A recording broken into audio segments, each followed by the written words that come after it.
Welcome to episode 259 of the official Gamestitch Podcast. I'm Ryan Walton. As always, I'm joined by Dan Reamer.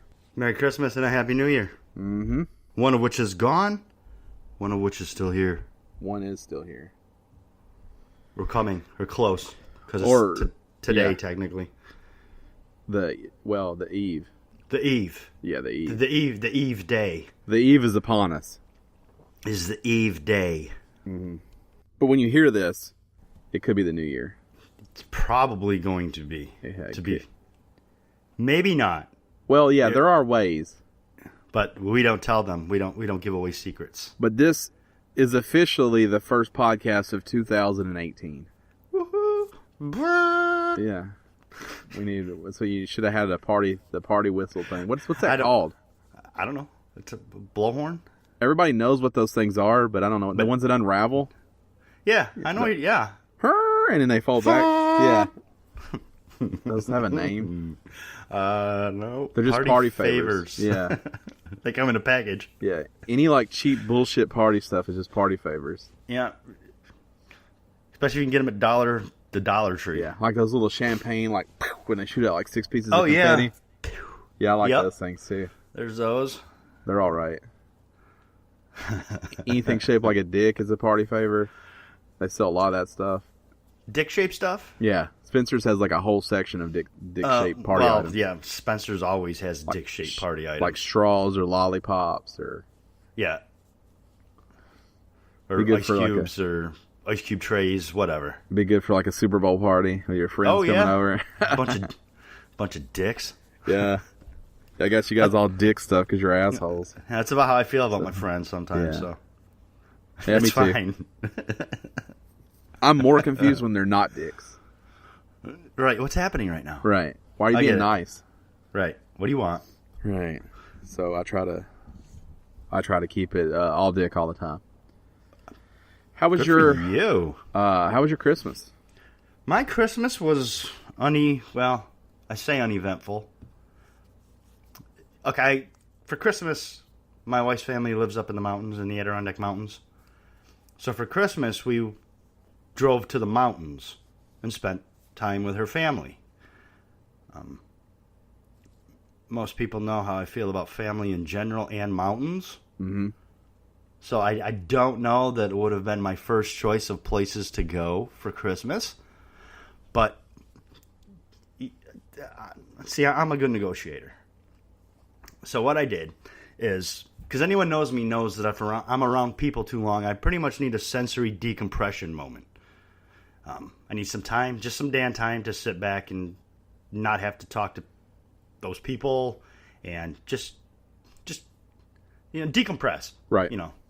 So we'd been talking. Her family was all going up there. It was the first year since her grandmother passed, so all the family was going up there for Christmas. So I understood that.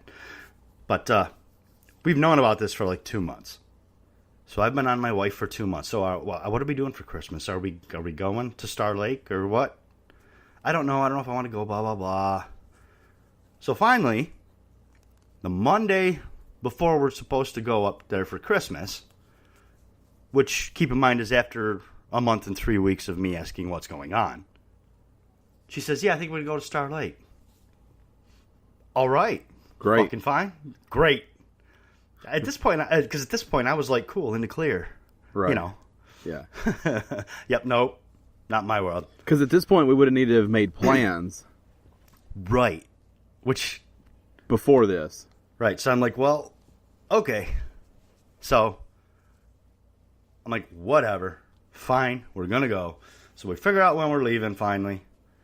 Same night, Monday night, we figure out when we're leaving. So the first thing I do Tuesday morning is because I know how this is going to go. I'm I'm going to need to break from all these people because staying in a cabin, there's going to be 10, 15 people there, 10, 12 people. I know what I need. So I go on Amazon. I'm I just need something that I can take a break from. I don't need a super tablet that does everything. Mm-hmm. I'm cool, Amazon Fire HD. It's on sale for $50. Mm-hmm. Boop. Done. Have it here in 2 days. So it comes in 2 days, and she's like, what's this? And she goes, this is my Christmas. And I told her, I said, this is my Christmas present for going to Star Lake and spending it with your family for 3 days. Right, this is my decompression time. That's what I said. I said, I'm going to need to sensory decompress. You know that. She says, okay. So I did get a new tablet out of the deal. Because that works both ways, because she's getting to go where she wants, and you're getting a little something out of the deal to make it right more your speed. That is marriage at its finest. That is compromise. Mm-hmm. Yeah, that's... Yeah. So, and then I got some gift cards, and, well, we'll get to that. Gift cards are like the in thing. That's what everybody wants. Well, to be honest, actually, all my gift cards came from contests and the work party at work. I hear people all the time say they want gift cards, but gift cards are great because you get exactly what you want. The downside to gift cards, like when you open them, you're like, oh, a gift card. That's true. You know, that's the part of what I like about Christmas is that you do get things that are unexpected. Mm-hmm. I understand that. Like, here's my idea for Christmas. You get shit that you want, but can never rationalize purchasing. Yes, that's how Christmas... See, you and I are on the same page here. Yeah. I absolutely feel that that's how Christmas should be. That's why I hate it. Like, we've got nieces and nephews, and my wife is always like, well, here, look, isn't this a cute sweatshirt? And I'm like, nope, not getting them close. Right. They get toys, they get crap, they get stuff they don't need. They get junk, yes. They get stuff that no one would ever buy them any other time. That's what Christmas is. You buy them 4 Batman figures. I don't care. Buy a cotton candy making machine. You just buy them dumb shit. And I still want Christmas. Like, as an adult, I still want Christmas to be that. Me too. Because I can buy most things I want. But there are things where I can't justify even to myself to buy these things. Even if you want it. Right. And so that's what I like Christmas to be. I understand completely. And see, here's the thing about, like, once you're married, though. My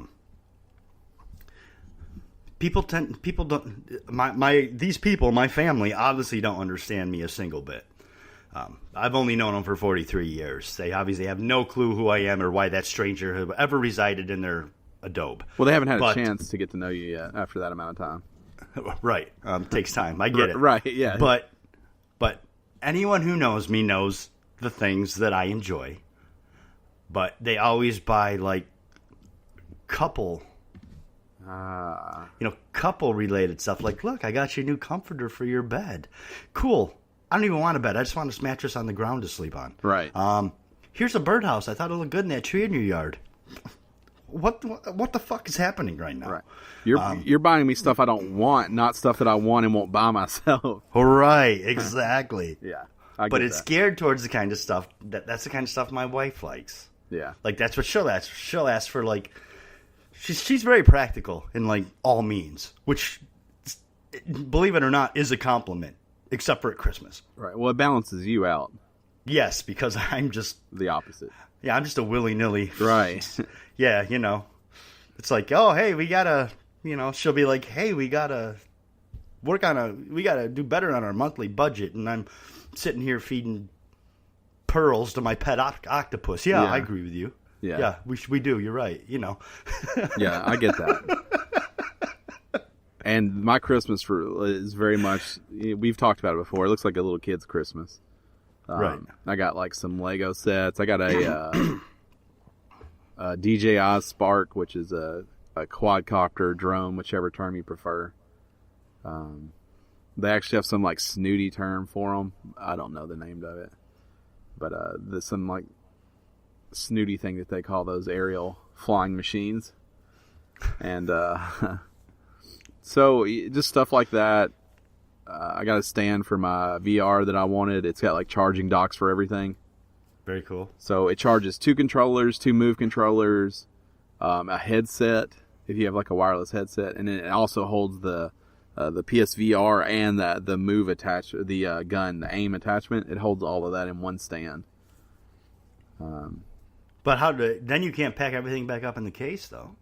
So my idea is to keep it whenever. Sometimes I need a break when I'm playing VR. So you're just going to put it on the stand? Just want to set it on the stand. Pack it all up. Right. That's fair. Okay. I refuse to leave it out. So even if I want a break, I'll put it up and then I won't get it back out. Right. And that sucks. Like yesterday, I took a little break. Played a little VR yesterday. Took a break. Sat on the stand. Was like, God, you look good on the stand. Came back 20 minutes later. Played again.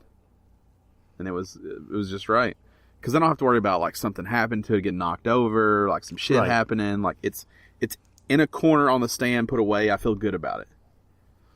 And so yeah, just stuff like that. Actually, I got cash, no gift cards. I got straight cash, which feels a little. I got some straight. Well, I should say we got some straight cash too. So that works too. But now, how does that work? Because she's wanting to get something practical with that money. We rip it in half. Make life easier. Like I can't we figured half. I'll probably because I get gift cards. She does. She always gets like presents. Yeah. People give me gift cards. And her so I birdhouses. go and birdhouses and stuff. So I go buy my crap with my gift cards. So I'll probably let her have the money. But here's the thing about gift cards. Here's what I don't like about gift cards. Okay, I'm a big Amazon shopper. Mm. And trying to transfer your gift cards into Amazon money is virtually impossible. It's like worse than going to the DMV and trying to change your registration. Now, initially, when you told me that it's a pain in the ass, my first thought is, why can't you just go to Best Buy and buy an Amazon gift card? And then I realized they probably don't sell Amazon gift cards. No, the only place I've looked. The only place around here that sells them is a local grocery store called Wegmans. See, like Kroger here locally sells Amazon cards. And the Wegmans is the same thing. The problem is you can't get the Best Buy one into Kroger currency either. That's true. Now, email us podcast@gamestitch.com if I'm wrong about this. I think Amazon used to like take all competitors' gift cards.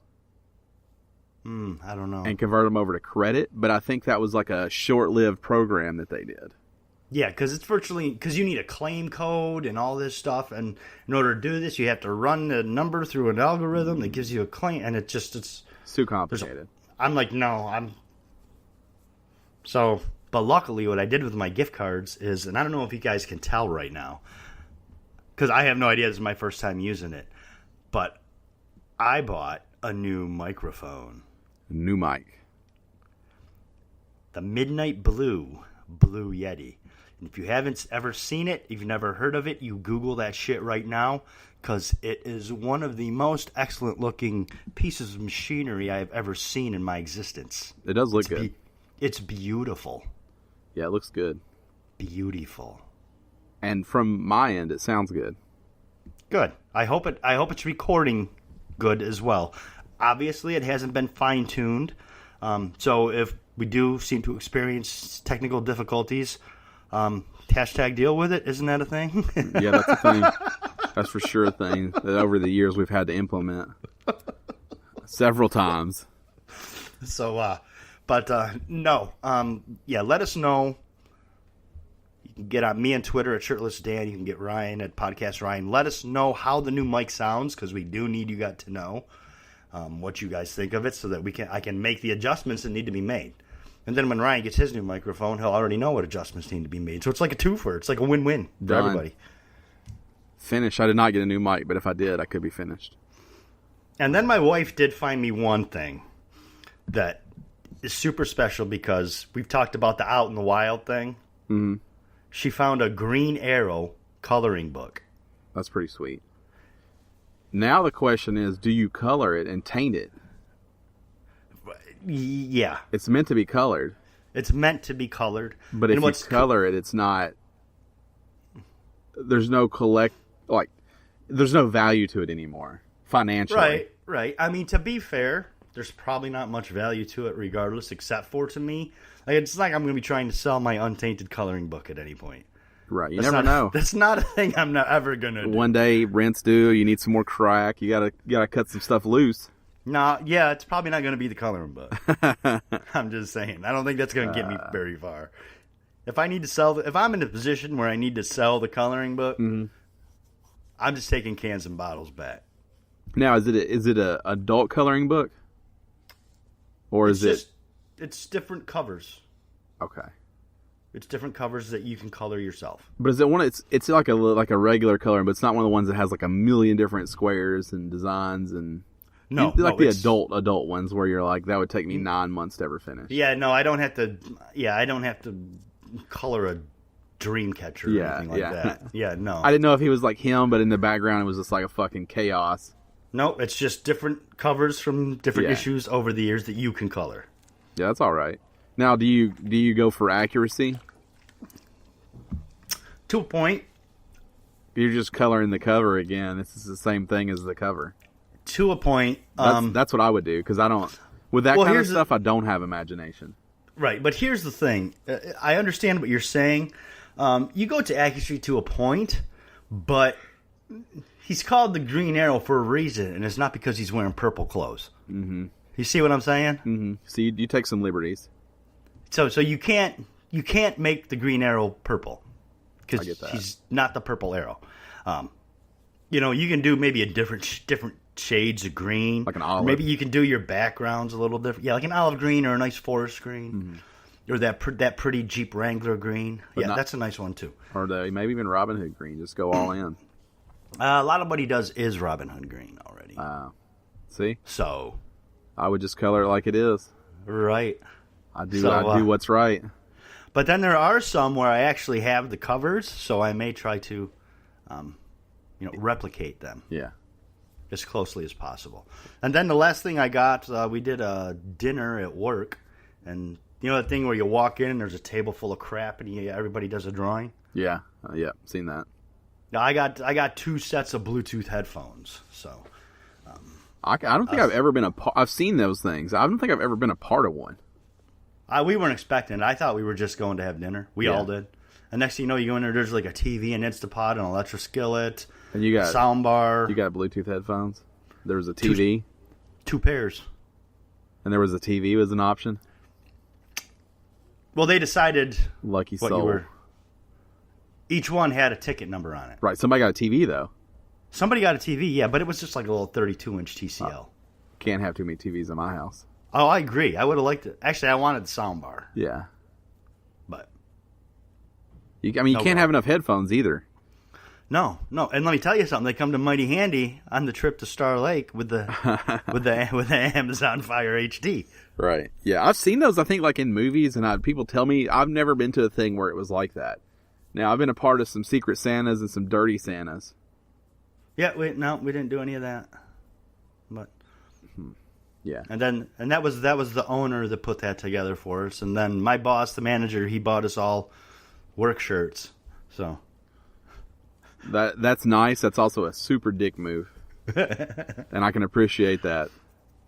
At least they're nice shirts. They are nicer shirts. But I can appreciate the fact that like the focus is always on work, right? Like that's where we're at. Yes and work no. shirts. What it was is I've been bugging them for shirts for 6 months. We need new shirts. Look, they're starting to get ratty. So what he did is he waited for Christmas to say, look, 2 for. You were gonna get the shirts either way. Now I didn't have to buy you anything. Right. That's smart. Right. So it is smart. It's an asshole move, but I like it. It's smart. Yeah, I like it. Yeah. I know. That's a power move. I like it. I know. Yeah. I like any kind of power move. Yeah, it's a power move, all right. So that was my Christmas. And today, later on, I'm taking my nieces and nephews to see The Lion King. Which I know doesn't sound cool because everybody's seen that movie. Mm-hmm. But it's the Broadway show. Probably a different experience than the movie. I would imagine. Yeah, I would too. I would imagine. So that was how your Christmas went. Did you play anything over the break? I did, but not much. It's just been too busy. And I've been tired. And no one's ever on my PS4 anymore for me to actually play multiplayer games with. Mm-hmm. So I'm still playing Wolfenstein 2. I'm doing the side missions and stuff. Finishing up the game. I haven't completed it yet, but I'm doing some different side missions and things like that. I've downloaded the third episode of Life is Strange Before the Storm. Mm-hmm. Super excited to play that, but I don't want to jump into it while I'm still in the middle. Now, I'm really torn because right now I have a game that I really, really want to play, and I'm playing a game that is really, really, really good. Right. So it's like I can't lose either way. And I'm afraid if I go to the other one, I'm not going to enjoy the experience as much because I want to play the other one. Right. That's tough. You almost do have to finish one. But then the other one's just sitting there waiting. And that's what I'm doing is I'm just playing through Wolfenstein 2, the new Colossus. Did I play anything else? No. So part of, you just said no one's ever on your friends list. You text me and said, have you not been playing? Which is when I realized... So earlier in the week, I played Hidden Agenda with other people. I turned my status to not online when I played that. Oh, and you've had that forever. And I didn't realize that I never turned it back on until you said that. Because I was like, I've played a little bit. Like, not as much as normal, but I've been playing. So I was like, and see, who we play with, Marshall, 205. Shout out to him if you want to add him. He'll just start a party and invite him even if I'm not on. Gotcha. So that when I get on, I can get it. Gotcha. So I just accept his thing. You know, because I was already on, and we would play. See, I don't do that because I'm playing a single player game. Yeah. And if I'm gonna party up with you guys and join, then I will stop that game and play something different. So I had no indicators that I'd still left it on because he never was like, "Hey, you don't even show that you're online." Like he never said that to me. Right. He probably just assumed he sent it and I jumped on. Or sometimes I think I was already on and he would text me and I would just invite him. Gotcha. But never realizing that he didn't see me on. Until I said something a couple days ago? Yeah, I just took it off then. I was like, hey, I guess... Or it might have even been yesterday that I realized that and turned it off. Like it had been this whole time. But I want to say a couple things. Hidden Agenda is fucking great. Is it? And I think it would be great with anyone. Like I don't give a damn if they've never played video games, as long as they're okay with a little bit of language. Is it couch co-op or is it? It's so you get on your cell phones. It is Until Dawn, except for that you're both making decisions, or up to 6 people. But you can't do it online. No. So there's 2 different modes. There's like the regular story mode, which it's straight Until Dawn basically. Mm-hmm. Then there's competitive, which is the hidden agenda part, in which there's a big decision coming up, one that probably makes sense to go one way or the other. Mm-hmm. But then there's somebody who gets the task of making it go one way. Oh. There's these things called takeovers where you can actually take over the situation, but you show your cards if you take it over because there's a reason that you feel so strongly that it's got to be this option. Because if not, it goes with the answer. Whatever the consensus is. Right. So instead of doing that, you try to, because it's a couple build-up. There's 3 or 4 choices before the main one. So gotcha. you try to say a few things, like you plant a few seeds without being overly obvious. Everybody's talking the whole time, and everybody's playing mind games with each other when it's time to make a selection. They're going back and forth between the 2 boxes and fucking with each other, and then you say things like, something's off about that guy. Whether there is or isn't doesn't matter because your section is that you have to accuse him of something later on. So you're like, I need to plant the seed now that he's a fucking weirdo. Okay. That way when I'm like, of course we're going to accuse him because he's a weirdo, people aren't like, hey, he feels really strongly about us having to accuse this guy. So there's like a lot of mind games, and even when you get your agenda cards, so everyone gets one, but yours might be blank, and if it's blank, then you don't have it. Okay. But everybody's looking at their phone, and you're like trying to look at your phone and everybody else to see like who's taking a little long right here, or who did it a little fast, or whose eyes keep looking down. Like it's everything. You become like a little detective while you're in there. And if there's ever a time when there's at least 3 people, I would say, because I don't know how it works with 2 people because you could be splitting the votes all the time. Right. But if there's ever a time where you're around at least 3 people, I think that game's like $15 on sale, and it's on sale all the time. I think it's on sale right now. And it was super, super good. It's only a couple hours long. How many people did you play with? 5. So almost the max. I would love to get 6, But again, I don't know how it works with a tie. Right. I don't know how that. Maybe it's whoever got the votes fastest. But it's more than just like there's a biography in your phone, and as you're trying to figure out like what's going on, like it updates real time. So somebody says something there, and it's like boom, ripple effect. You look at your phone, ripple effect just updated, and you click on like it changed everything from here on forward. And look at these people's biography that just the first time you interacted with them, it tells you more about them and it updates, and it works super well. Like PlayLink is a really cool thing, and this game is really good for it. And I thoroughly enjoyed it. It's worth $15, worth $20, which is what it costs not on sale. And it also has a single player you can just play through, but it will be, my assumption is it will be a very short experience if you do that. But there's multiple endings. Like, clearly we got the shitty ending. Like, based on just what I know from watching it, there's only one ending that could be more shitty than what just happened. And that's just guessing. I mean, maybe there's some really shitty stuff out there, but just guessing, assuming the one that we got was pretty not good. So that was really fun. And then I also been playing some VR stuff, and I Expect You to Die is one of the best VR experiences I've ever had. Really? There's something like they understand that you have to be careful with how serious you make VR.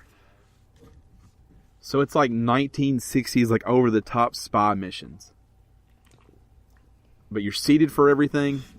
Right, because it's, no, Mr. Bond, I expect you to die. It's like that, but like, it's just silly. Like if that was on TV almost, but not totally like, I don't know. It's hard to explain. It's just like, it's just goofy. And the way that you grab things and move things, you know, it does let you grab things from across the room and move them to you. And it explains that clearly you can just move stuff with your mind. It's no big deal. I don't make a fucking deal about it, but just silly things. Like you can sit down while you're doing a mission and maybe there's a cigar and a lighter right there. You can just light that bitch and put it in your mouth while you're doing it for no reason. Or there'll just be like a thermos full of coffee. You can just drink coffee for no, it doesn't have anything to do with the mission. It's just there. And it feels good. Like one of the missions I did, there was a fedora, a cigarette, and a cigar and a lighter. Immediately put the fedora on, light the cigar, put it in my mouth, and then go about my business. Fair enough. And while you're playing it, I mean, there's just a cigar coming out of your mouth. And you can reach up and grab it and put it back in. And it's just really well done. It's smart. And everything is... It's called I Expect You to Die because they expect you to die. That's how you learn. Right. So... Okay, this looks like my first step. Bam, dead. Okay. Can't do it that way. Now I figured that out. Second step, boom, dead. Can't do it that way. Like, that's the whole game, is that you learn as you go. The different stuff, because you think you're good to go, and then something pops up. You're like, oh, I didn't know this was going to happen. Now I got to figure out how to get around that obstacle. But everything is from a seated position. You don't move around the level. You just sit in that one spot. It's got like 5 different levels. I'm on the last level now, and I actually probably could have beat it last night. But I died and got mad at myself. Because you did something dumb? Yeah, sort of. There's a part at the end that just requires timing. Not hard. There's 2 things that you have to block, basically. Yeah, but you're not good at that stuff. Because how many times did you die in the Tomb Raider reboot when the rock falls on you? Oh, yeah, I died a lot there. But the problem with this is it's not like that. It's like a real time. Like you grab something and hold it up when something happens. Like, you have control over it. It's just your hands.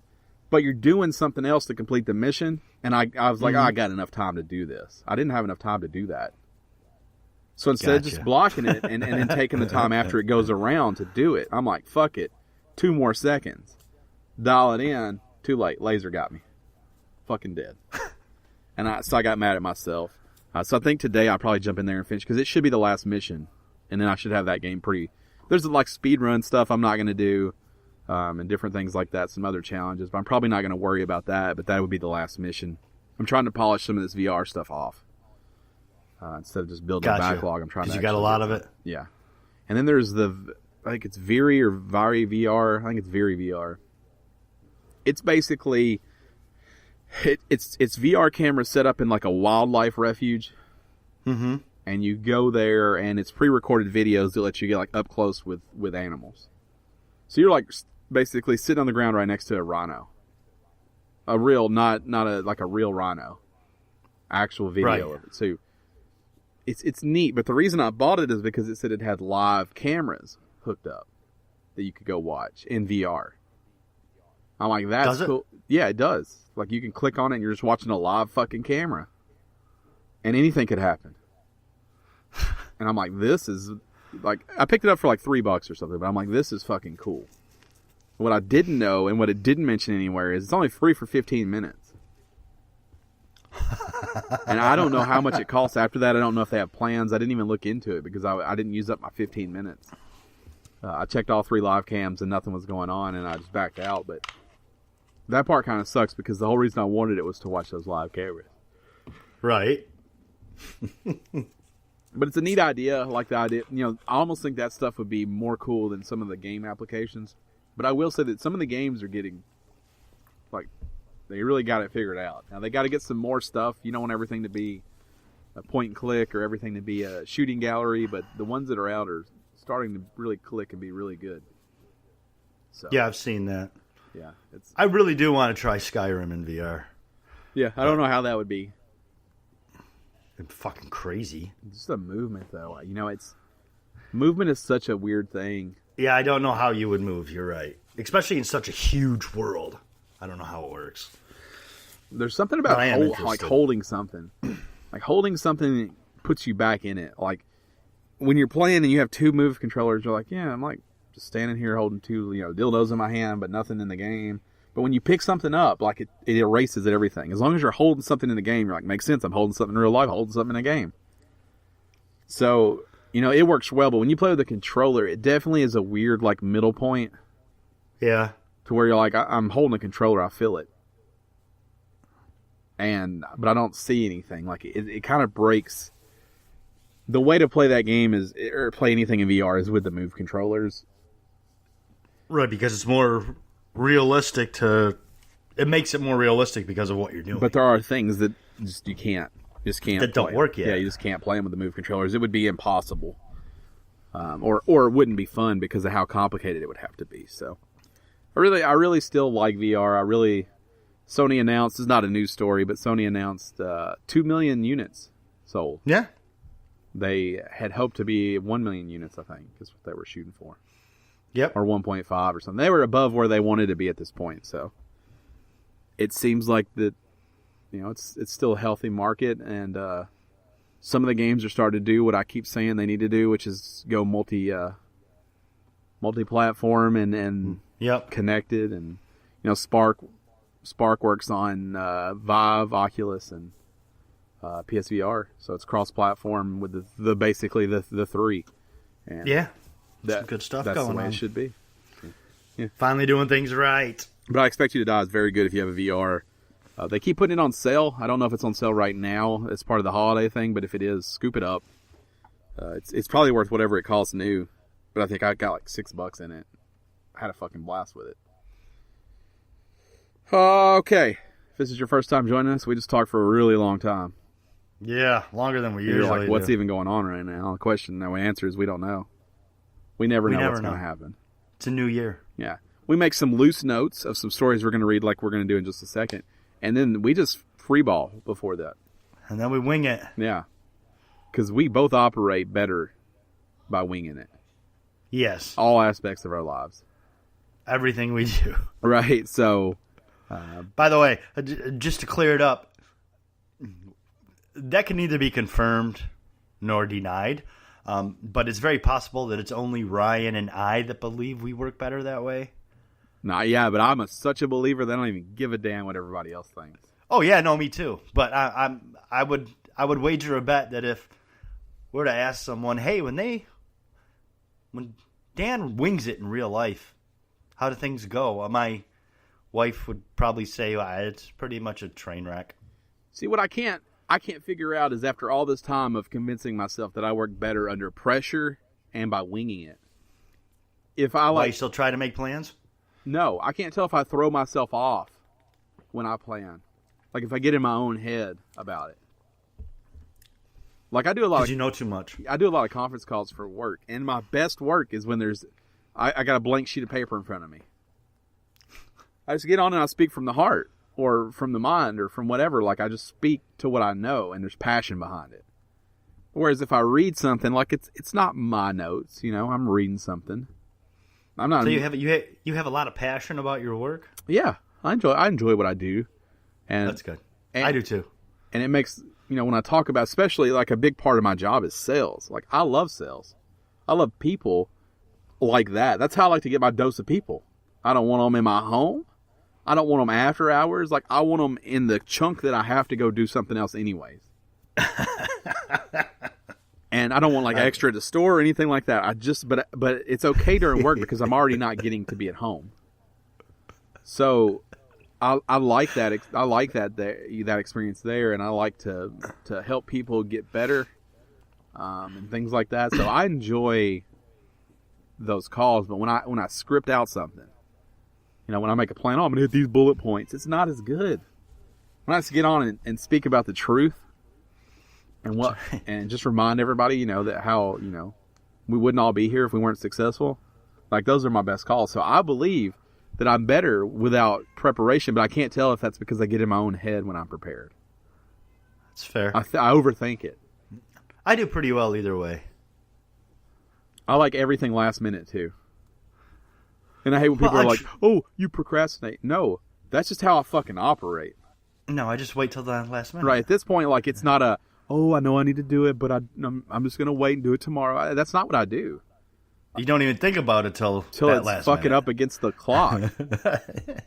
You know, it's the same reason the newsletter comes out on the last 2 days of the month every month for you guys. It's how we do. Yeah. We take all month because what if something better happens? What if my opinion on whatever I'm doing changes? And to be honest, we can put the newsletter together, winging it pretty quickly and pretty well. Yeah. It's better that way because you have all month. If you write the newsletter on the 15th and something badass happens on the 28th, it's not in there. You've got to either rewrite it or it's not in there. By waiting till midnight on the second to last day of the month, there's a pretty good chance you got everything. So you're welcome. Remember, if you want to get that newsletter, that's how we roll. Patreon.com/Gamestitch. Any tier gets you our newsletter, and our newsletter used to be, you know, different, you know, we did, you know, blah, blah, blah, we did this, we did that. It's more of like a behind the scenes now. There's some like personal stuff in there. There's some, here's what we're working on. And again, this month, you know, if you haven't seen it yet, it's in your inbox if you're a patron. There's some foreshadowing. There's some foreshadowing. There's also, unfortunately, some heartbreaking news. Right. But we're not going to give you that news yet. No. But there's some good and some bad with all things. They go away, new things pop up. And that's all I'll say. Go in there, check it out. Same deal as last time. Let's give it like 10 days. If you become a patron in the next 10 days, I'll send out that newsletter to you. So you can see what's in there. Past that, again, getting too far away. Yeah. But we'll give it about a week and a half and send out that newsletter still. So thanks to everyone that supports us over there, patreon.com/Gamestitch. It has nothing to do with the freeness of this podcast. This podcast is like America. It'll always be free. You like that? Yeah. But I like that. But we do some extra stuff. We do some streams. We did a lot of streams in December, which we just talked about procrastinating. We didn't procrastinate for the streams. No, we actually got them knocked out. We did the opposite before the holidays. We front-loaded December because we knew that we wouldn't be able to do them on the back end. So, it's true. Pat on the back for us. We got a good little mix as far as the streams goes too, of you doing some, me doing some, us doing some. So there was us and some friends doing some. These are not in order, but let me try to think back. I played Mud Runners, solo Mud Runners. I still want to do at least some sort of multiplayer, but I played a solo Mud Runners. You played. What did you play by yourself? Wolfenstein 2, the new Colossus. 2. The opening. Right. It's a little. That's one of our longer streams too. Yeah, almost an hour and a half. Yeah, so check that one out. And then together, you and I played the gym that is Kung Fu Panda and the Legendary Legends. And that was something for sure. We played with a stranger that I don't remember their name. Yeah. Some dude just jumped in the chat and was like, "Hey, Can I play with you guys? Oh, it was Huda Master. Huda Master. Still on my friends list. Shout out to Huda Master. If you stop being online all the time, I'd love to delete you off my friends list. But it seems harsh to do it with you on, and you never fucking turn your PS4 off. And if you, but here's what I'll say, Huda Master. If you listen to this podcast and you contact me, either at Podcast Ryan or at game_stitch or email us podcast@gamestitch.com, I'll leave you on my friends list. As of right now, though, I just assume you're a stranger. And if you're part of the community, let me know and everything's good. If you're not, log out so I can fucking delete you. Plus, your PS4 needs to cool off. Because it's been on every second of every day since we played Kung Fu Panda together. Well, since December 11th, anyway. Right. And then we had the opportunity to play some Monster Hunter Worlds beta. It also has a distinction of being our shortest podcast ever. Yes. And we actually were lucky enough to have Garrett Wade join us for that one. Yeah. And boy, howdy, that's one to watch. I am pretty convinced at this point that none of us are getting that game. So Pat Man, who we play with a lot, big fan of Monster Hunter. Never played one before, but loves this one. He's telling me we went about it wrong. And I'm considering giving it another chance with him. Okay. And maybe that is the problem, but I don't hold high hopes for this. Like I'm not somebody that ever wants to rule something out, because there is a chance that we went about it wrong. There is. We talked about it while we were playing it. I can also see, because I am also friends with Pat Man, and I can see why he would like this game. And I can also understand why we won't. Well, see, so I said all that happened was we ran out there, we just attacked this big lizard that kept flopping on his belly, and nothing happened. You're just button smashing. And he said, well, there's no strategy with the first one. The second one, though, you have to do certain things that require one person do this and the other person attack that, and it's more of a team effort. Well, that sounds cool. Also, I don't think I want to rely that heavily on someone else. Like, I'd like to know that if I need to, I'll just step up and do it. You know, that's the great thing about Rocket League. I have an off night. Someone else can just step up and do it. Right. Or if they're having an off night, I can just step up and do it. Monster Hunter's like, quit fucking up, bro. Yeah, because we got to beat the monster. We can't beat this until you quit fucking up. Now friendships are frayed. Yes. Now you've deleted me off your friends list. Now we can't play together ever.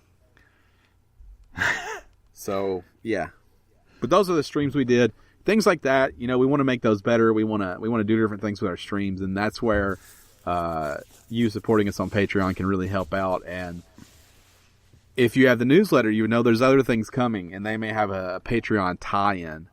But they may have. But I think all the content that we do will eventually in some way be free to everyone. We're not trying to lock anything behind a paywall. We just want there to be some perks for the people who do support us over there, because we really appreciate it. We are not pay to win over here. Right. We're not. We're not EA. We do love loot boxes, but we're not a loot box.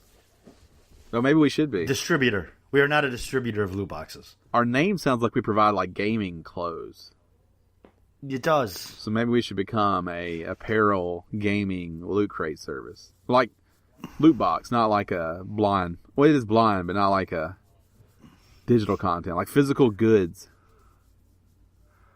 All clothes, though. Yeah. Well, Gamestitch. Okay. We'll get a new logo. You know how to sew? No, we'll buy it. Oh, got it. Clearance rack.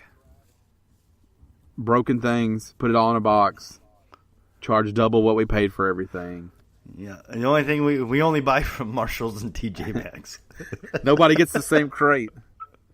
You're like, oh, cool. Star Wars throw pillow and a tumbler. And the next person opens it and they're like, oh, a box of Band-Aids from Crash Bandicoot. It's just random shit. Yep. And a Batman figurine. We just wouldn't name no clothes right there after we just said we're apparel only. We've already abandoned that. And a Batman figurine on a shirt. Yeah, there you go. Crash Bandicoot Band-Aids on a shirt. Apparel only. So, yeah. Patreon.com/GameStitch. A tumbler is not apparel. On a shirt. There you go. See? Back in. Back in. We got it all figured out. That's what I said. We named no apparel. We named like 4 things. None of them were apparel after just stating we would be only apparel. On a shirt. So that leads us into what's not our first story, but I'm going to take the segue. Sure. We're talking about loot boxes. Apple has updated its store requirements for the App Store, and now there's a clause that says if you have loot boxes or blind grabs in your game, you must post the odds of people receiving the things in the loot boxes. This is something that China had already implemented to their audiences earlier in the year. But yeah, this will change the way some of these big games work. Like Hearthstone is the one that immediately comes to mind. Yeah. They'll have to post the odds for the things that you get out of your pack. Now, they already do this in China, which is how people know the odds of getting those things. So it won't be crazy for them to have to do, but this is a major step, which I think is, we talked about it on those loot box episodes we do. I think this is the right step. I like odds. Yes. Also, that word odds, though, makes it sound more like gambling. Exactly. But I think this is a Yeah. win because this is not implemented by any kind of federal body. It's not. We didn't have to have a new fucking council. Nope, it's the company taking control of that situation. Apple says, "Look, there's a lot of drama right now. We don't need it because we're trying to do some sneaky shit over here. We're slowing down people's phones over here. So we're going to give you the odds, and we're going to be done. And if you don't want to give the odds, get the fuck on the Android store." And so, yeah, I think it's good news. Yeah. Originally I was against this for the exact reasons you were talking about. Was because of more government involvement. But the company's taking control. Honestly, I didn't think this is something that would happen. I think I said that. I thought the companies would continue to be greedy and not worry about the odds because then people may not buy them. But I think that there's a lot of different things going on in the gaming community and the tech community that you're going to start seeing some of these people going, oh, well, we got to do something here because we got caught fucking shit up. I think this was an easy decision for Apple because it doesn't affect them the same way. So they do get a purchase. Right. They get some of every purchase. So it does affect their bottom line a little bit, but it's not their games. And Apple also has the ability to say, if you don't like it, leave, because no one's leaving. Right. No one's going to go away. Right. That's the beauty of it. If you're on PlayStation and you say you post the odds or you have to leave, and Xbox says, you don't have to post them over here. Okay, I'll just go over there. I'll go over there. But you can't afford to lose half your audience in something like an app because there's not the same money to be made there. Right. So I think it's a smart move to get in front of it. Apple's not had any drama with that. And they have had a lot of other drama going on recently. And I think that this is a good way to make us forget about that. Whoever their PR guy is, give that man or woman a raise. I mean, so last week, every day when I woke up, they were talking about how Apple slowed down the older phones and fucking everybody and forcing you to upgrade. Then I wake up one day and they're like, hey, Apple's helping your children. They're helping you. They care about you. And I'm like, what happened? All over something that really doesn't require any more work from them. Yeah. So I think it's smart, and I think other companies will follow suit. Maybe not as quickly, but I think odds are a small thing. And we talked about some of the changes that Rocket League has implemented. One thing I don't think we did talk about is they will now give out free decryptors. So you will periodically just unlock decryptors, which are what let you open crates for free. And obviously that is in response. That's Rocket League getting in front of it. That is a response to the market right now and the shifting of thoughts on loot boxes. Also, loot boxes has become a buzzword. Loot crates, loot boxes. I hear people say, "Oh, I don't want that game. It's got microtransactions. It's got loot boxes." Like, you don't even know what the fuck that means. Yeah, there's exactly right. Yeah, there's some senators. You heard some senator talk about it, or Good Morning America was talking about the epidemic. Yeah. Some 60-year-old from Hawaii. The loot box epidemic. He's rocking out loot boxes like you wouldn't believe. Because there are problems. Loot boxes are flawed. Well, yeah, but we're not going to go into it. We've talked about it before. But there's a difference between a loot box and a microtransaction and a pay-to-win scenario. All three of those systems you just described are flawed, but they become like these buzzwords that are really pissing me off. Right, and those are all different. Yeah. Like, by the way, those three things are all different. I was in the store the other day picking up something, Best Buy, and there was a lady there that had Battlefront, and she said, I don't want to get it. It's full of those loot boxes. She had what? She had Battlefront, too. Oh, Star Wars? Yeah, and she said, I don't want to get this. I guess it was Christmas time. It was before Christmas. She said, I don't want to get him this because it's full of those loot boxes. I could tell by the way that you said that you don't even understand what they are. Right, you read it on... Yeah, you read it was a headline somewhere, or it was on Today, or it was, like... Yeah, you accidentally ended up on Wired.com somehow. Yeah, this is how EA's fucking people, and you're like, click, Or it'll say, how EA ruined Star Wars because everything's clickbaity, and you're like, let me read that. But this has got the loot boxes in it, and you're like, get the fuck out of here. Now on Christmas morning, he doesn't get what he wants because you can't just sit down and have a quick conversation with him. Right. About how we don't spend more money on this. Just play it and love it and shut the fuck up. Instead, now this kid's got to open, socks. Yeah. Yeah, another pair of boxers. Thanks, Mom. Glad it doesn't have loot boxes. Right. And one of those lifesaver books. Yeah. This has got those loot boxes in it. If you think about it, it's no different than an advent calendar. It's true. You don't know what you're going to get. Well, I take that back. You always know it's going to be stale, rotten candy. Right. But yeah, just if your kid plays video games, this is probably not the podcast you listen to if your kid plays video games and you're not interested. But if you know people like that, just urge them to be interested in it enough to allow their children to really be a full blown, gamer or all in. Or there's no reason someone can't have Star Wars. It's a minute and a half conversation about how we're not going to spend more money. Right. Or maybe you are. Maybe you're gonna get one loot box a week or whatever it is. But it's just a conversation. Yep, that's it. It's also it's not necessary. It's if your child really engages with it, it's an easy gift for the next holiday that rolls around. Just saying. Right. I got you $10 in credit so you can buy loot boxes. We're done. Or birthday or whatever. Yeah. That's a pretty easy gift. It's like a Pandora bracelet for a kid. For a gamer. So. Anyways, that's story number 1, which is actually story number 2 for our list. So now we're going to do story number 2, which is really story number 1. Which is actually story number 1. Yeah, you follow me. I got you. I know what's going on. So, January 2018, Games with Gold. We're talking about our free games, which are not free. But if you have a gold, Xbox Live Gold, then they are free. But they're not because you paid for that.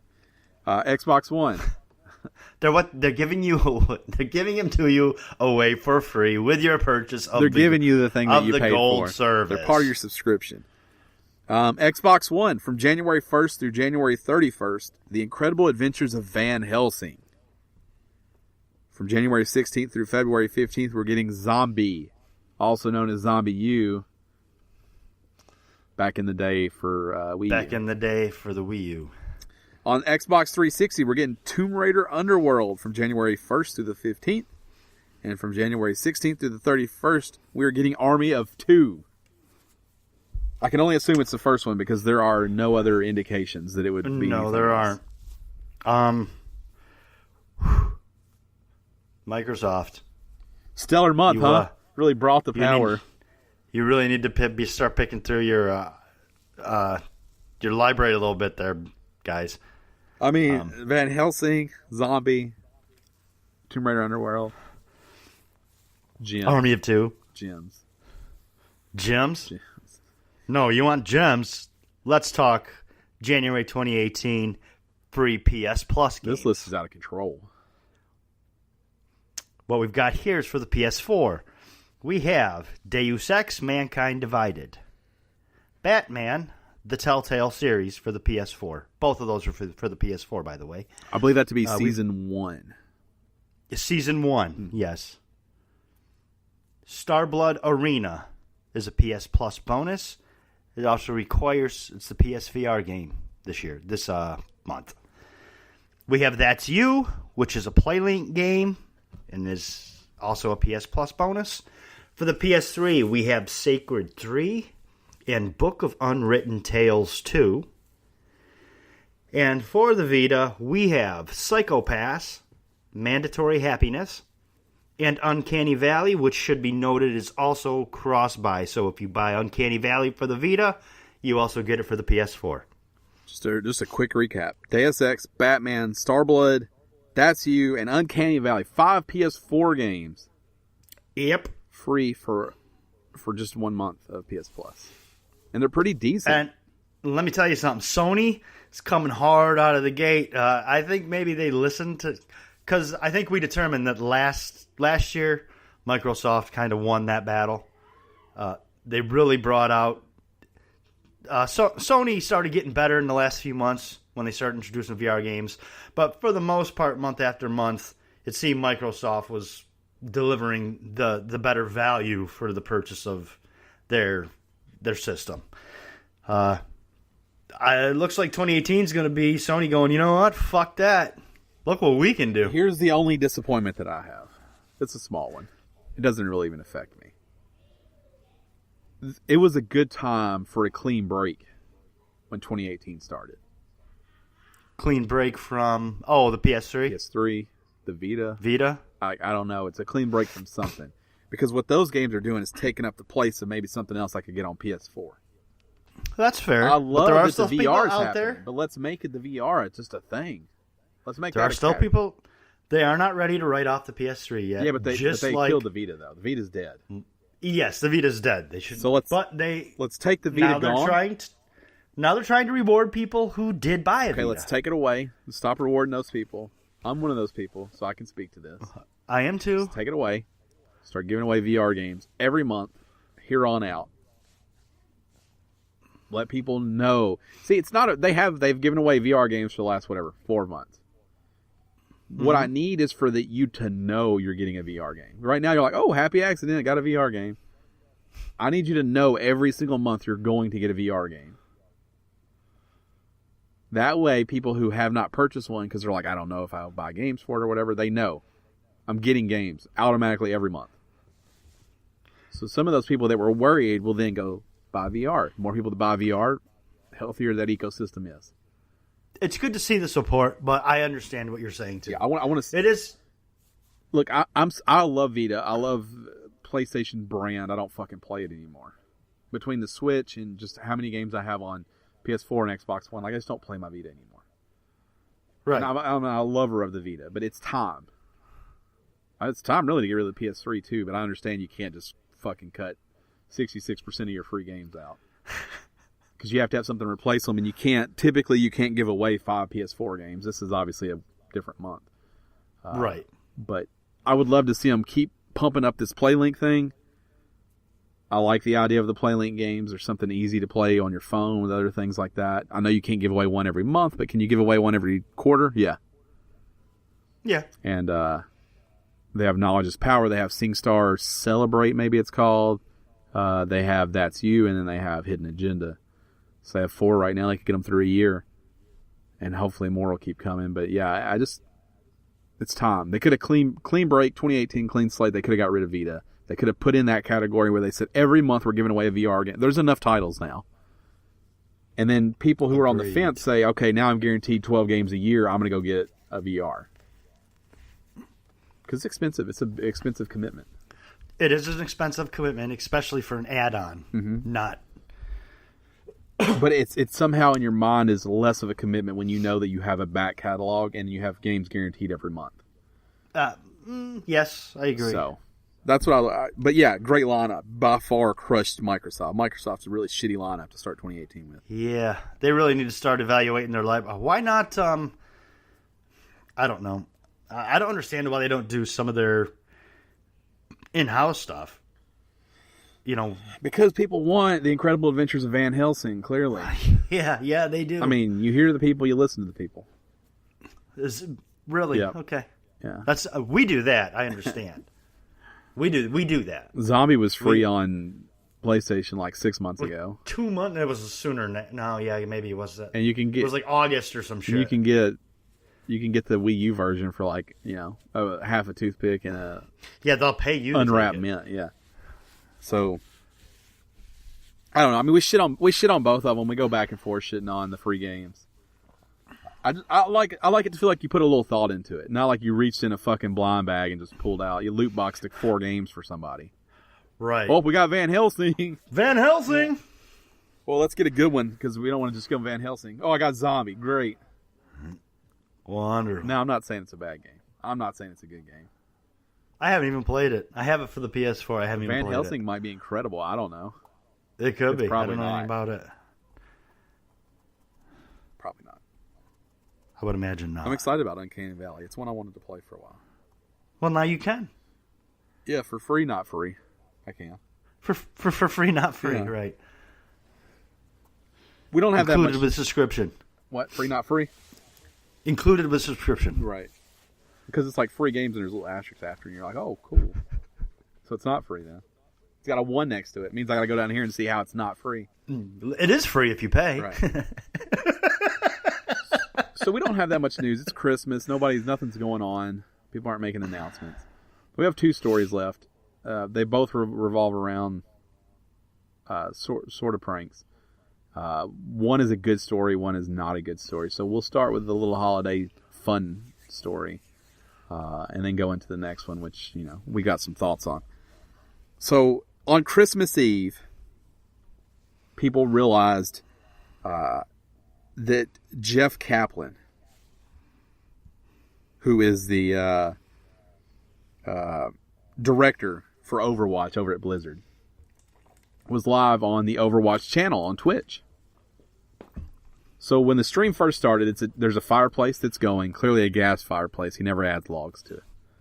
The gas fireplace going, there's a chair, there's milk, and there's cookies. No one's there. It's a screen with that happening. People are like, oh, they got a little holiday loop up. That's kind of cute. It's for Santa or whatever. Maybe, something will happen. They watch it. So Jeff Kaplan, the game's director, comes out, sits in the chair. Everybody's like, oh, something's happening. There's an Overwatch announcement coming. Then he sits there, and he sits there, and he sits there. For 10 hours, he sits there. He doesn't Eating cookies, drinking milk. He opens a couple gifts. He doesn't talk. At one point, a boom mic falls on him. Don't even know why it's there because he doesn't talk. Everything is staged. It's not a loop, though. Like, at some point, someone did this for 10 hours, even if it wasn't live right then. But there was, it was the ultimate, you just got punked because nothing ever happened. And close to 40,000 people throughout the stream at some point were in and then out. And now it's crazy, hundreds of thousands of views now. Yeah. But at the time, 40,000 people watched him do it live. It was just, I don't know. This is something that I really enjoy. They were anticipating some sort of Overwatch announcement. They played on the weakness of all people who love video games and that right. New news first. And I love that it's just funny. No one was hurt. Nothing was right. It's just a funny prank. You got everyone's hopes up for nothing, and it was brilliant because you didn't even do anything.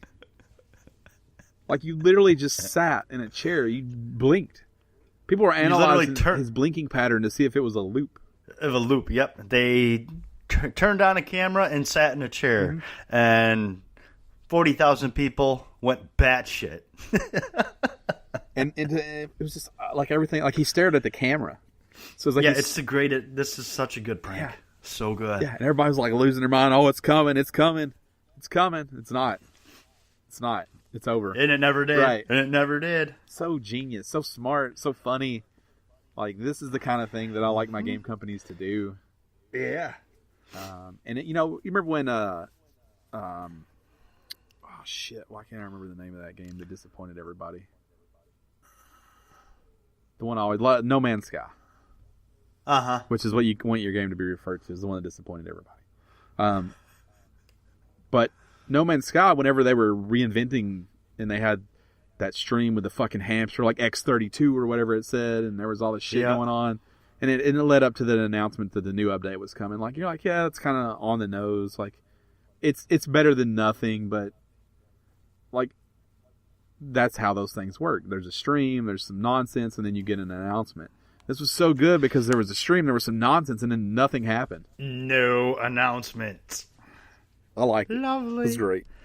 Such a good prank as opposed to the next prank. Yeah. And I said sort of prank because you and I both don't consider this a prank.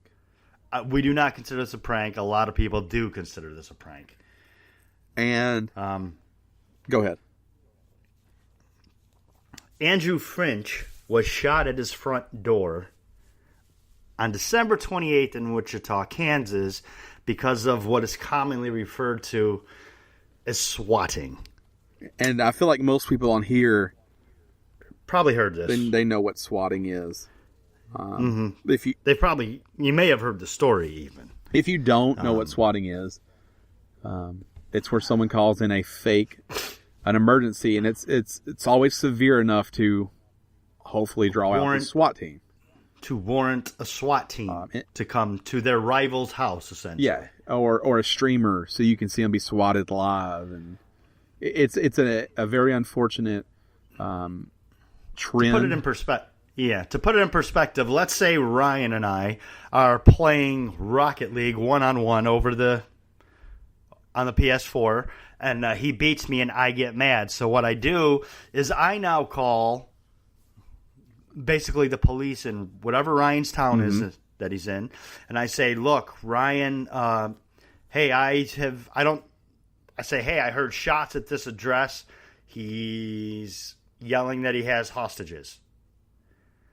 This would warrant drawing a SWAT team to that house to investigate what's happening. In this case, the address I would have given them would be Ryan's house, who is just simply sitting there playing Rocket League.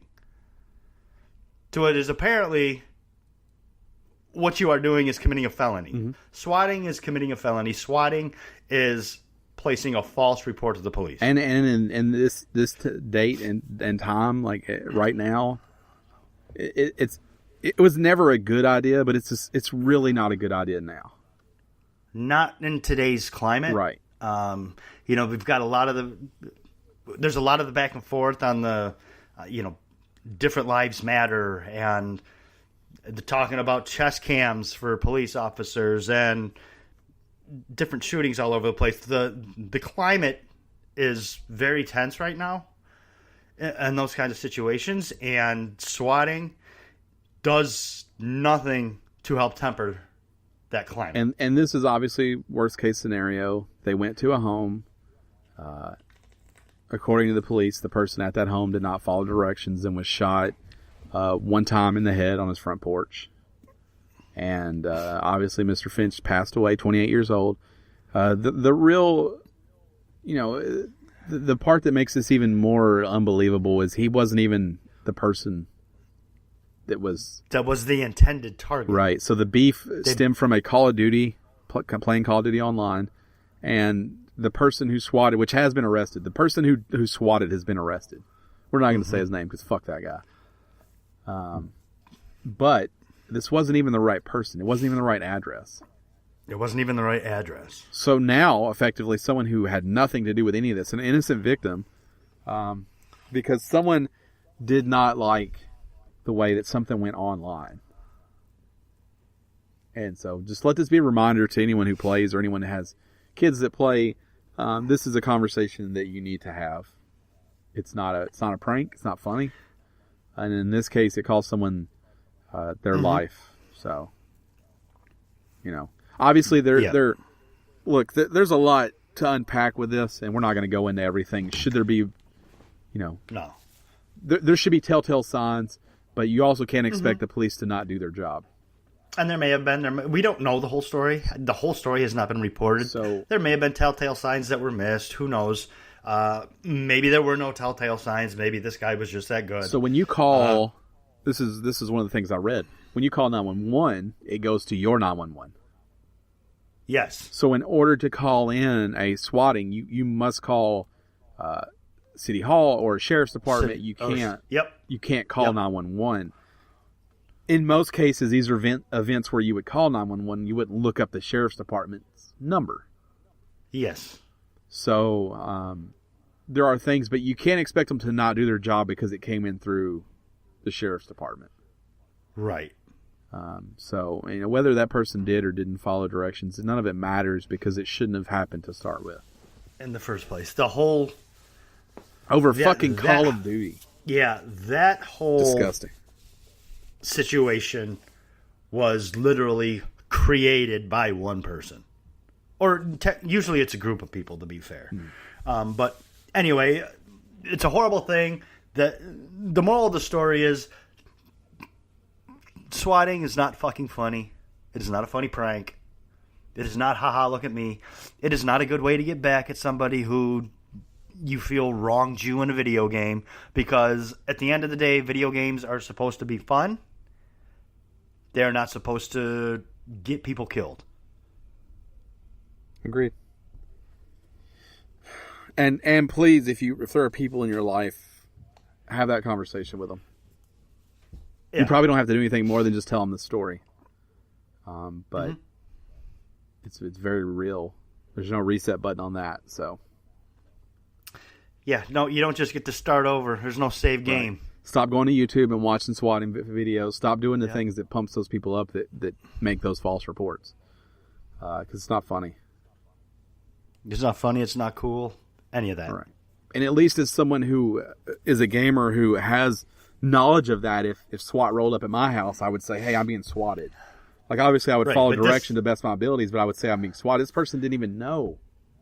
Because the swatter, whoever called the tip in, called the SWAT in, didn't give the right address. Right. So. Didn't give the right address. So, imagine you're sitting at home with your family, eating dinner, chilling out, watching Jeopardy, whatever you're doing. Mm-hmm. And all of a sudden, you've got the SWAT team who knows how many cops surrounded by your house, and nobody knows why. You're probably a little scared. You're probably a little jumpy. Maybe you're not going to follow directions as best as could be considered. These things happen. Just don't do it. Yeah, it's not. Just don't do it. Don't set anybody up in those kinds of situations. Sad, and obviously, the Finch family could probably use anyone's support right now, and obviously our thoughts are with them. It sucks. Yes, it does suck. So, and the person that did this is a piece of shit. A giant piece of shit. I think that covers the news. It's a short week for news. Well, not all happens. Yeah, it's the holidays. Week after Christmas, right. It never happened. There's never much going on, unfortunately. It is so. So now it's time for our very first 2018, my favorite, oldest, newest segment, Gone But Not Forgotten, where we reach back in our gaming past. We tell you about something we love from the past in hopes that you'll either look it up on YouTube or maybe even play it if you still have it or can find it. And this week, it's Dan's turn. 21st one of 2018. Number 1. Developed by Koei Omega 4 Studio for the Nintendo 64 in 1999. Winback. Not familiar with it. Right off the bat, I don't know what you're talking about. You're not familiar with it? Really? Let me look at it. Go ahead. Maybe I just need to see it. Okay. Well, you play your character, and his name is Jean-Luc Cougar. It's a good name. That's what I thought, too. I like that name. You are a secret agent infiltrating a laser satellite commander, end of the world type thing. It was very influenced by, actually, Metal Gear Solid. But it also introduced the cover system, in which you take cover behind corners and then you can shoot. In Winback, you cannot move while shooting. The control stick is used to aim, and it's made easier by the fact that every weapon has a laser sight. But the key here was, it was, like I said, it introduced the cover system, but it had not perfected it yet. So essentially what the game tried to force you to do was only shoot out of cover. If you've ever played a cover shooter, you know that is not ideal in every situation. But believe it or not, it actually influenced a lot of later shooters. Metal Gear Solid 2, Kill Switch, Gears of War. And that laser sight mechanic has been incorporated in a number of games again. Metal Gear 2, Resident Evil 4. The story's not really anything to write home about. It's not an amazing story. It's another Save the World story. It doesn't have any crazy twist or anything like that. But it was the way the cover system worked was very fluid, and it did work well. Obviously, the shooting while moving thing really tempers your fun a little bit. But over time, that mechanic got perfected, and it has really come along. And you have Winback to thank for that on a Nintendo 64. So I remember looking at the box. I remember it. I think I remember the PS2 version more. I've never played this game, but I remember seeing the case more. But I love that the N64 version is like so on the fucking nose when you look at the case. First off, there's like a generic fucking hero. Yes, Jean-Luc Godard. If you just close your eyes and in your mind paint a generic fucking hero, this guy's on the cover. Then there's like a blueprint drawing of a handgun and two fucking laser sights on the cover, so that you understand what you're getting out of this thing. Yes, they toned it down a little bit. It looks like for the PS2 cover, but it's still got the generic ass Jean Pierre, whatever his name was. Jean-Luc Pierre. Jean-Luc Godard. Never mind. I thought I nailed it. Not a lick of French in you, huh, buddy? Yeah, I nailed it that last time. And that's Winback though for N64. I played through it on Nintendo 64, and it was a good time. I really had fun with it. But we all know that I like games and most people don't. So maybe I'm the only one. But it did introduce the cover system, which I don't think most people could live without today. So that's this week's Gone But Not Forgotten. Remember, if you have one for us, hit us up, podcast@gamestitch.com. Email using the hashtag or the subject line GBNF, or hit us up on Twitter @game_stitch using the hashtag GBNF. If you've got one for us. Yeah. And if you beautiful sons of bitches have one, let us know. Beautiful. Now it's time for our shout-outs. Remember, if you support us at the $10 tier over at patreon.com/GameStitch, you get a shout-out every single week of the podcast, except for last week, because that was our Swellness Awards, and because, honestly, we just forgot. And by we, I mean I forgot. I just closed that thing right out and didn't do these. We just went with, but it was a different thing. Yeah. It was its own thing. It doesn't, unfortunately, it's got legs. Shout-outs don't really fit in that. It's got legs, stands on its own. Exactly. So this week and every other week besides maybe that week there, we're going to do shout-outs. And remember, if you support us, we give you one either way. If you forget to send us your shout-out, and your shout-out could be almost anything because we're pretty open here. But if you forget to give us one, we just fucking give you one. We just give you one. We don't have to do that this week, though. Because you paid your money and you deserve it, damn it. Yeah, it's yours. We give you the product either way. Right. And they're better if they come from you, but we don't mind making them up either. What is it Ryan likes to say? That they're free, not free? Yeah, right. You paid for it. It's yours. So we want to make it right for you. Right? So it's time for shout-outs. We've got 2 this week, and why don't you bring us through those, Dan? Sure. The first one we're going to start with is our good buddy, Garrett Wade. And his shout-out this week is he wants to go over his 4 top 2017 couch co-op moments. Which I thought was really, really cool because it's not something we talk about a whole lot is co-op moments. So I thought this was really, really cool. So number 4 for Garrett is Fusion Frenzy and Overcooked. And his reason is that he has had countless laughs with friends. Overcooked is great. I've heard Overcooked is great. Number 3, he has Evil Within, which traditionally you don't think of as a coach co-op moment. Or couch co-op. Or even a coach co-op game. Right. However, his reason is Tanya, who is his wife, laughing as I scream like a baby. Right. So apparently he got a little freaked out by Evil Within 2, and his wife ha-ha'd at him because you're a grown-ass man, act like Right. Except for I understand being scared when I'm playing. So. Right, because that's how Ryan is. Number 2 is Cuphead.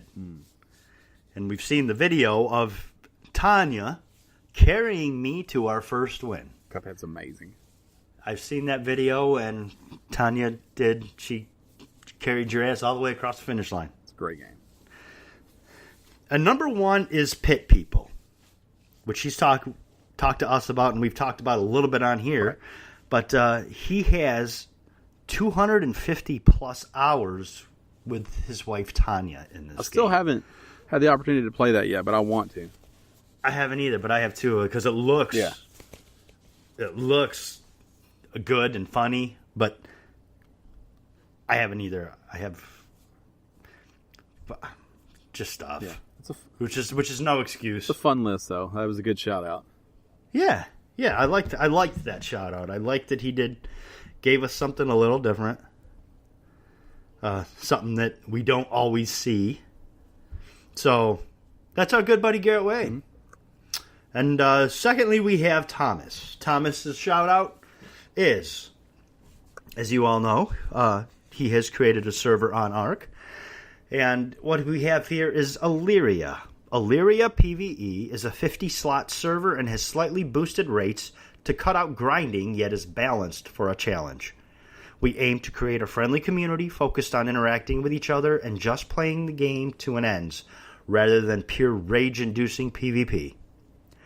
Anyone who joins can spawn in at Vikings Bay to find the community village area where you can collect your starter tools, tame, and armor from the community center.